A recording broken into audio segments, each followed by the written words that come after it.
You're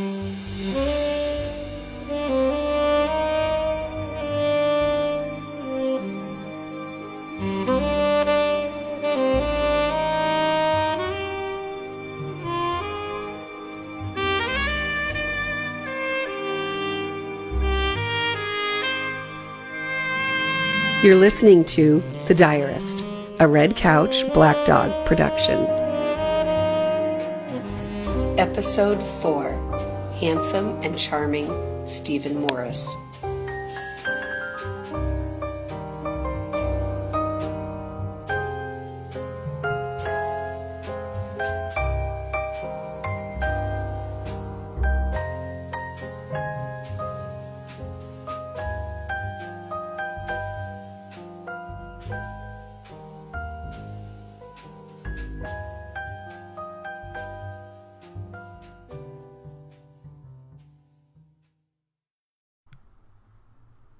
I slept better than I had in a long time that night.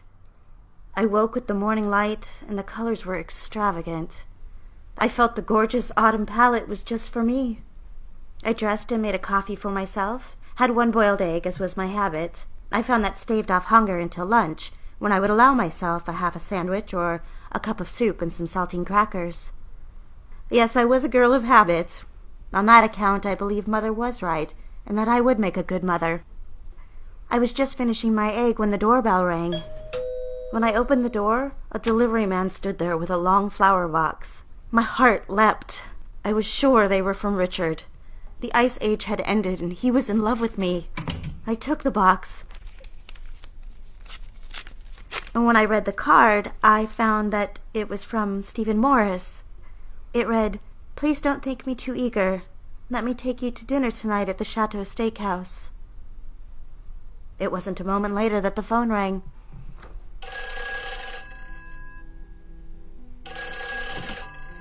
Hello? Was my gesture overkill? Stephen? Yes, I tried to talk with you yesterday, but things got busy. I was wondering if you'd join me for dinner this evening. Do you have plans? I know it's last minute, and you must think I'm a cad. No, not at all. I'm quite flattered. Well, then my gesture was successful? It certainly was. I can't think of anything I'd rather do than join you for dinner. It so happens I'm available. Oh, what a stroke of luck. I'll say. I'll pick you up at 7? Yes, sounds wonderful. And Stephen? Yes? Thank you for the flowers. They're just beautiful. You couldn't have known, but white roses are my favorite. They're just lovely. I'm glad you like them. I do, very much. All right, I'll see you at 7. I'm over the moon. All right, see you then.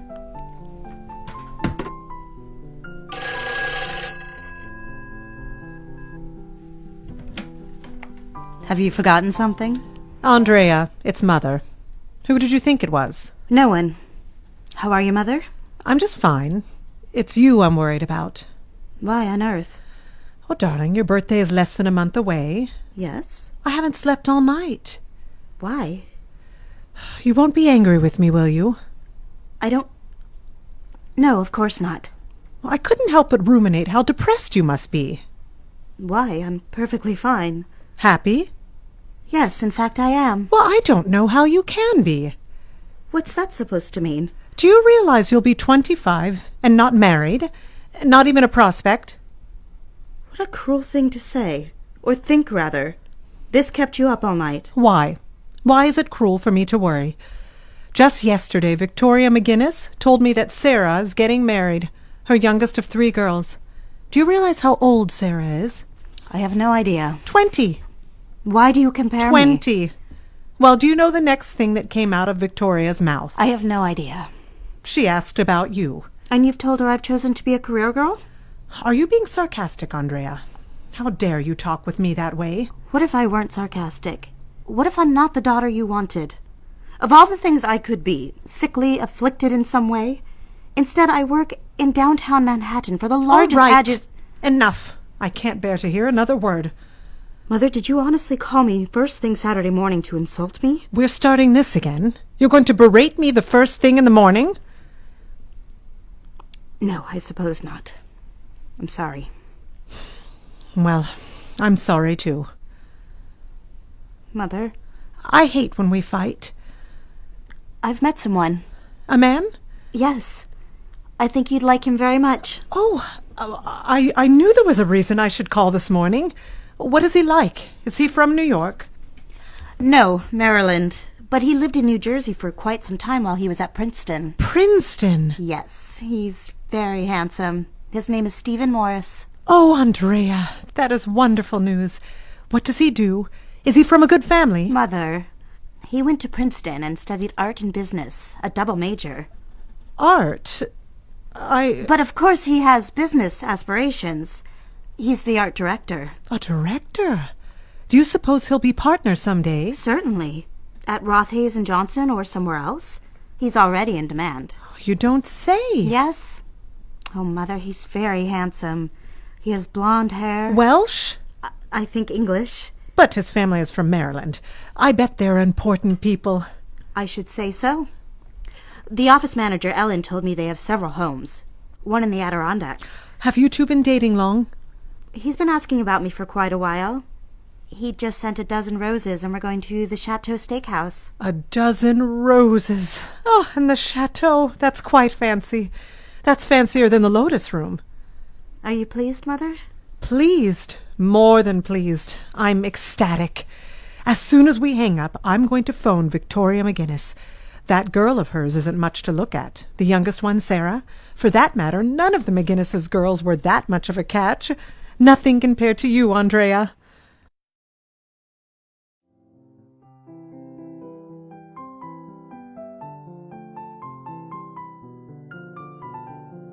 Have I described my darling Stephen? Imagine the opposite of Richard, where Richard had dark hair and a slender build, suits looking sophisticated, commanding attention at every presentation, event. Even walking through the office, he was a star. All the girls felt they knew him, as I've mentioned, with an adoring sympathy for his tragic situation. It was clear that any one of them would have swooped in to save him from his ghastly home life. Richard was the model gentleman, except for with me. Stephen Morris, on the other hand, had a steady temperament. He, unlike Richard, was not mercurial. He was what he appeared to be, aristocratic. He also had the confidence and compassion of one who had a loving, good upbringing. He had sandy blonde hair and caramel-colored eyes. He wore suits, but less conservative than Richard's. Often he could be found over his drafting table, tie loosened and sleeves rolled up. And his art. I should venture to say that his renderings of advertisements were breathtaking, really something else. He admired the work of Edward Hopper, and that realism was evident in all of his art. He was also a successful director, hiring and managing some of the most talented artists to staff his team. He was as tall as Richard, but stockier, more of a baseball player's build. He had played baseball through high school and college, and even had been drafted for the minor league. Instead, he chose art school.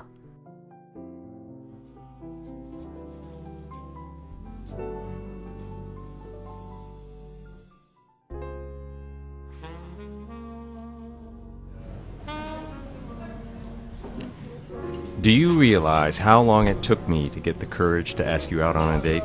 No. How long? I mean, you must have known back on the Birds Frozen Food campaign I was fumbling, stuttering half the time. Oh, don't be silly. I remember our first meeting and each subsequent. You were quite composed.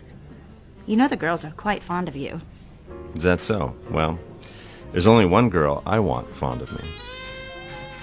The food is delicious. I'm glad you like it. I do.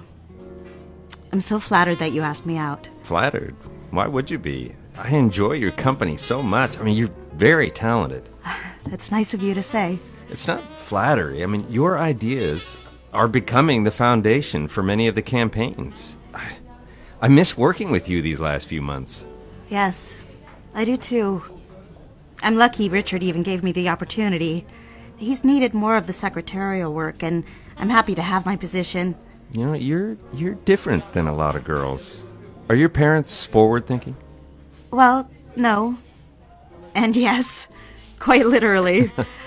Would you believe my mother is as old-fashioned as they come, and my father is just the opposite. Well, that's probably how they produce such a remarkable young woman. I know most girls get married and that sort of thing, but there were a number of girls at Princeton like you. Like me? How so? Moving into more serious professions. Oh, you don't think I'm the marrying type? Too bookish? No, that's not what I meant at all. I think you're very feminine, and I see ambition, I suppose. Am I wrong? Let's talk about you. All right, then. I'm an open book. Mother's very curious about your family, so we can start there. Mother? You've told Mother about me? You must be interested. Yes, I suppose when you say it that way. No, I'd be happy to oblige you my personal resume. Let's see. Went to Princeton, studied business and art. Yes, I already knew that. Hold on. That's just the beginning of this eligible bachelor's dossier. What else? Golf and rowing clubs. That's something for Mother to sink her teeth into. She'll be talking at the country club for days. Let me finish. Captain of both. Really? You don't say. You've heard of Morris Tobacco? Of course. Speaking of, how about a smoke? Sure, why not? Will we be here a while? Very funny, young lady. You asked for my qualifications. Qualifications for what? Oh, you clever girl. To win Mother over, of course. You were saying, Morris Tobacco? One of 4 heirs to the fortune. Yours truly. No. You're making it up.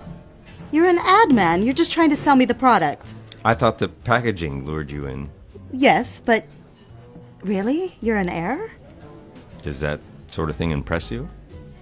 May I be honest? Yes. I'm sorry. I mean, I was playing a game. I hope you know I wasn't mocking your mother. I admire her conservative ways. It's not... No, of course. I am impressed with your lineage, and all of it. I'm impressed with you, even before I knew all of that. I realized as we were talking earlier that it meant quite a great deal for you to compliment me on my work. Is that what's important to you? I feel like we've known each other forever. Old friends. Let's pretend we are. Tell me, is that what you want, a job in the industry beyond secretarial? I think so. But Mother would never have it. Would it be too invasive for me to say that you should be your own girl? That it's your life, not Mother's? The climb is steep. Sure, but you've got talent. Of course, I want a family, too. A girl can't do both. No, but speaking as a man, embracing the unknown sometimes opens opportunities you might not expect. Speaking as a man. Yes, I know. It's different. Andrea, I'd like to see you again. Would that be all right with you? I'd like that very much. I haven't felt like this about a girl in a long time. Since we're old friends, tell me. How long ago? Who was this girl who broke your heart? You don't miss a beat. Yes, my heart was broken. Handsome Stephen Morris, captain of the golf and rowing teams? Did I mention valedictorian? Who was she? How was everything? Everything's wonderful. Can I get you something else? Another bottle of wine? Yes. I have the feeling we may be here a long time. Another bottle of Chablis. So, who was she? Carol Plath. The Carol Plath? Oh, you know her? Of her. She broke the heart of a very dear old friend of mine. Our parents summered together all through our childhood. They still do. Out on Block Island. And? Well, they schemed and planned, as mothers will do, and they wanted us to marry and have beautiful little Stephen and Carols running around. The problem was, I was game and she wasn't. No? We dated for 3 years. I thought once we graduated. But she didn't. Well, she ran away with a beatnik. A beatnik? I don't mean to laugh, I'm sorry. No, don't be. She said he'd written a poem about her, and she knew. A poem? Entitled Bitter Moan. You're teasing me. I kid you not. Bitter moan in your ear, blood-like words. You're making it up. I'm making light of it. Really, my heart was broken. Where is she now? Well, they rode a motorcycle to San Francisco, her on the back, and her long blonde hair blowing in the wind, leather jackets. Both of them. I'm afraid so. And then? They made it about a year in San Francisco, writing poetry until both their parents cut off their allowances. He moved to New York and became a stockbroker, and her second is on the way. Really? That is ironic. I'm boring you. Hardly. This is the best time I've had in a very long time. Can we do it again? I'd love to. And again? Don't get me wrong. It was lovely. Even more than that. Stephen felt more like an equal than any man I'd ever met, including Father. He had no ulterior motives, or so it seemed to me at the time. He genuinely liked me for who I was, and that allowed me some insight into this stranger, this me, that had always been disguised in the shadow of Mother's wishes. He was the perfect man, and I knew I would never find better. So settling for Stephen was not really settling at all. I told myself, in some lofty manner I suppose, that most women didn't know the passion I felt for Richard, or why his cruelty planted a seed of desire. After that first date with Stephen, I pronounced my ordinariness and promised to embrace it. If I couldn't satisfy my desires, then I would fulfill every girl's dream and marry my Prince Charming. Oh, it was back and forth all night like that after my date with Stephen. I tossed and turned relentlessly until the phone rang at 12 o'clock.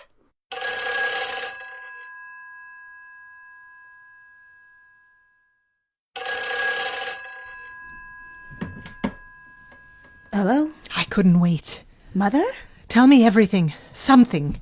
It's midnight. Oh, I'm glad to see you're home. I hope it's not home early. I hope you had a good time. Can't I call you in the morning? Yes, I'll take you over to the country club for lunch.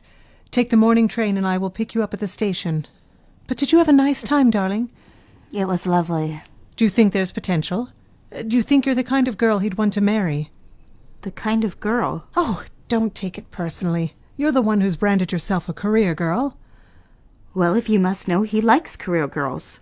Victoria McGinnis asked if he was related to the Morris family in Maryland, the tobacco family. As a matter of fact, he is. One of 4 heirs. Hold on. Let me take a drink of my warm milk before I faint. Well, Mother, I'm glad my love life is making you happy. Happy enough to faint. Well, you should get some rest. When you see Sarah McGinnis tomorrow, don't rub it in too much. Victoria tried to whitewash it, but I think her fiancé is a naval officer. Nothing to shake a stick at, but he certainly isn't an heir. One date, Mother. I've had one date. But he likes you. Yes, I think he does. All right, darling. I'll pick you up at 10. You'll take the 9:15 train from the city? Yes. I'm very proud of you, darling. All right. I'll see you in the morning. What did I think of the situation? In a short time, my fantasy had become a script. I'd written myself a part that could navigate all my confusion. You see, after the conversations with Mother, I realized I wanted her approval more than I wanted Richard's. I was tired of the games. The business world is no place for a girl, or at least not one like me. I wasn't a shark, but I wasn't bait either. In the end, I would be much happier marooned on a magical island, the wife of Stephen Morris and the mother of our children. My mother was happy with her lot, and so too could I be. As for the business of Richard Hayes, perhaps if he knew I was involved with another higher-up, we could bury those few moments of desire and come to an unspoken agreement until I left to marry Stephen. These, of course, were the fantasies I entertained in the middle of the night, alone in a dark apartment. Really, looking back, I can see it was purgatory. My fate teetering tenuously.